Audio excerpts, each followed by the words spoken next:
Canon released their first Z lens, and it's good. This lens is probably best for hybrid shooters, and although I bet it's great for a lot of straight-up photographers, this video will be from a video perspective. I'll put up all the categories I'll talk about on this wall here, and if you want to jump around, the timestamps are below. So when it comes to shooting video, personally, I do not have one niche. One day I'll shoot a corporate talking head, and the next day I'll be working on an independent documentary, and then sports, and then the next day, product shots. So when it comes to those various categories of work, for some of them, this lens will probably be the best option available. And for some of those categories, it just flat out won't be. With the C70, I primarily use Sigma prime lenses, paired with the focal reducer. And whenever I have a job that's like event coverage or something like that, I'll use the classic combo of 24-70 and 70-200. But whenever I was hired to shoot something that was more run and gun, I always felt a little insecure handing over footage shot on my Sigma 24-70 2.8, mostly because the stabilization just isn't very good. You know, I've definitely tried my best to make my C70 handheld rig ergonomic and well balanced, but at the end of the day, whenever I shot with the Sigma 24-70 2.8, I always felt like it was a little bit jerkier than I would really like. And it always made me a little uneasy to hand over that footage that I knew could have been more stable if I had shot it with an RF lens. On the few occasions where I did shoot with stabilized RF lenses, I was always super impressed by how stable they were, and this 24-105 is no exception. Even when you zoom all the way into 105 millimeters, the image handheld is still like nice and floaty. The movement just feels very organic. So naturally that RF 24-70 2.8 with stabilization has been pretty tempting over the last few years, but I was never able to pull the trigger on it because of this next category. As we all know, the C70 is not a full frame camera. It can pass as one with EF lenses and the focal reducer, but if we're going native to get that top tier stabilization, our effective focal length on that 24-70 RF is really more like a 35-100-ish lens. Now with that in mind, if we look at the 24-105, our effective focal length is roughly 35-150. So this is the field of view with the 24-105 on the C70 at 24. But if you are to speed boost in EF 24-70, this is how wide you can get. And that's why I've stuck with my 24-70 EF instead of jumping to RF. Because even though the stabilization would have been better, and there's other advantages as well, field of view is kind of top dog on my list of priorities when looking at a zoom lens like this. Now, it's no surprise to anyone that when you speed boost a lens, it will get wider. But what was surprising to me is that if I was to shoot with any other 24mm lens, and I have a few, the 24-105 at 24 is markedly tighter. Here's my 24-70 at 24 in Super 35 mode, and here's the 24-105. If I was to switch back to the EF lens, I would have to zoom in to 32 or 33mm to get an equivalent field of view. Now you can tell that the focal length is changing based off the compression of the background. If I toggle back and forth, you can see how that changes. I'm not quite savvy enough to totally understand how the field of view can be different on similar or on the same focal length across different lenses. That's a bit over my pay grade, but I can show you the results and they're pretty clear. Across the focal range, here's a 50mm prime, and then here's a 50mm on the 24-105. Now this is fairly disappointing for me personally because I was already a little afraid of my field of view being too narrow in Super 35 mode, and now it's even narrower than that. That tighter field of view is, I think, just a very minor bummer for someone who's shooting on a full frame camera like the R5C, but it's a major bummer for myself shooting on the C70.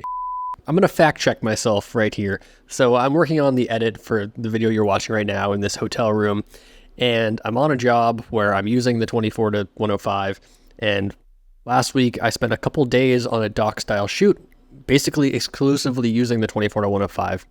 And to my surprise, I didn't feel limited by the reduced field of view at the wide end.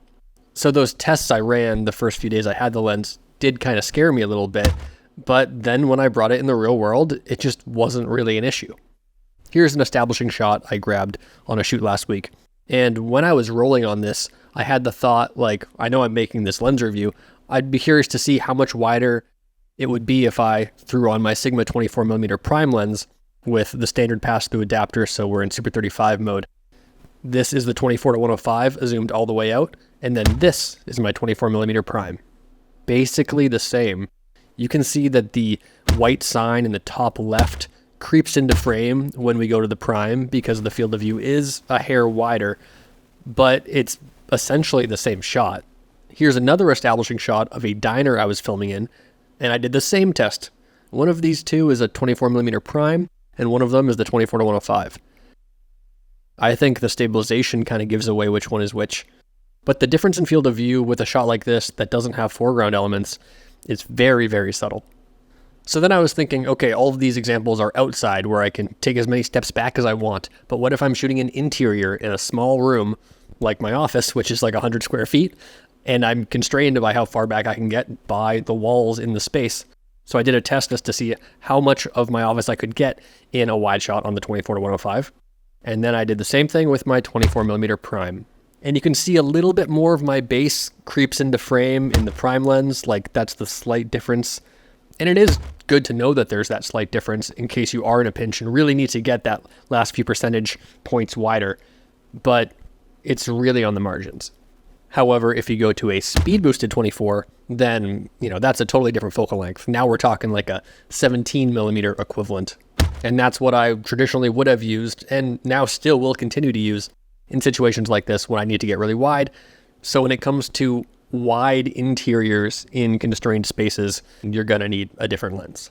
But I'm okay living with that constraint considering the incredible reach of this lens going all the way to 105, which on a Super 35 crop is more like a 150-ish lens, which kind of feels like a magic trick getting this close and then seconds later on the same lens getting this wide. So the autofocus is great on this lens, and on the C70, the autofocus has dramatically improved over the last few years with firmware updates, to the point where now I just kind of trust it with my speed-boosted EF lenses. But the focusing in this lens is better than my EF Sigma lenses in 3 ways, besides reliability. First, it's quieter. My Sigma lenses are pretty loud. They can actually be picked up in a microphone if I'm shooting with a shotgun on a handheld rig, whereas this guy is totally silent. I did a test here where I was tapping the LCD screen on my C70. Neither this new RF lens or my Sigmas had any problems racking to the subject, but I noticed a difference in the smoothness of the rack and in the breathing. There is dramatic focus breathing that you can see in this shot of the 24-70. You can see past the right side of the lens, and then that area is gone when you rack to the background. Whereas on the 24-105 2.8, I don't notice any changes in the field of view, which is very nice, and seems a good bit less robotic than the Sigma 24-70 when it hits its mark. Now I'm just comparing against the one similar zoom range lens that I have, but if you're already using the 24-70 RF or the 24-70 Canon EF or the 24-105 RF f4, like all of those lenses will have different focus breathing, different autofocus. But the headline here is that the new 24-105 f2.8 is just great in all of those areas. So this lens does have a control ring. I have it set to subject select, but I also have a dial on my camera set to that too, and I feel like my hand isn't usually up that far on the lens to really make it natural to change this, but I'm also new to it. Who knows over time if I'll decide that is better for my workflow than the camera dial. We also have these 2 programmable buttons that come set stock as autofocus pause, both of them do, and that is in an easier place to hit because my hand is usually on the zoom and then my thumb is just, right there. And the button on top, I think, is in that position so that if you were to, as a photographer, shoot portraits, now that button is right where your thumb would be. So that's kind of telling you that Canon is thinking about this as a hybrid lens, and they're not leaving photographers behind. But one feature that is purely geared towards cinema users that I think should be on every RF lens that comes out in the future is this declicked aperture ring.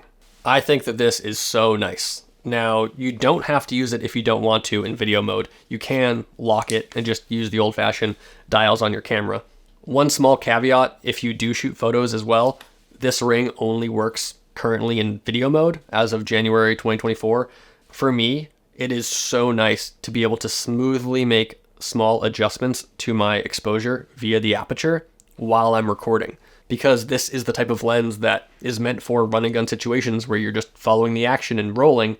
And if an important moment is happening and the sun comes out a little bit more, you don't want to ruin your shot by clicking your aperture and having those hard stops in exposure. And with this, you can, while rolling, just, gradually change slowly, and the viewer likely won't notice that an exposure change was made because it was so smooth. There's a fly in here. So I freaking love it. Whenever I rent cinema lenses and I can smoothly adjust my aperture on the fly, it's always such a joy.